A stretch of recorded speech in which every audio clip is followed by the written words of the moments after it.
mchezo? Maandalizi yako vizuri. Alhamdulillah, tunaweza kumshukuru Mwenyezi Mungu. So far hatuna injury yoyote kwenye timu.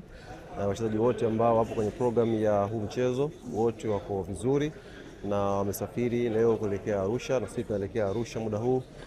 Tunaamini inshallah kwa maandalizi ambayo tuko nayo tumeyafanya kwa siku moja ambayo tulikuwa hapa Dar es Salaam, na tutafanya leo na kesho, yatakuwa ni maandalizi mazuri ya kuweza kusaidia kuweza kushinda mchezo huu dhidi ya Fountain Gate. Ni mission nyingine mnaenda kuifanya kule kuhakikisha kwamba mnachukua alama 3 kwenye kila mchezo, lakini ukiwatazama na wapinzani wenu na wao bado wanazihitaji alama 3 kulingana na nafasi ambayo walioko.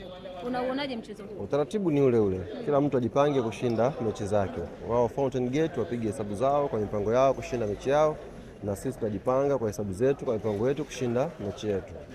Hakuna muda wa kumwangalia mwingine anafanya nini. Kila mtu kwa hapa mwishoni ya focus na mechi zake, na sisi Yanga na focus na mechi zetu.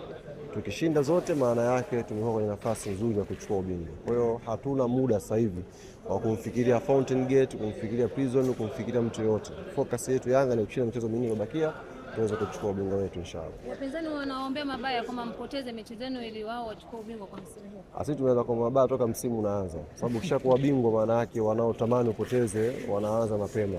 Kwa hiyo tunapambana mpaka mwisho tumalize. Tunajua dua ambazo ziko nyingi, lakini focus yetu na sisi tuko wengi, tunaamini dua zetu nzuri Yanga zitabiti dua mbaya za watu wachache ambao wanaombea klabu yetu. Kwani nyinyi mnahusika vipi na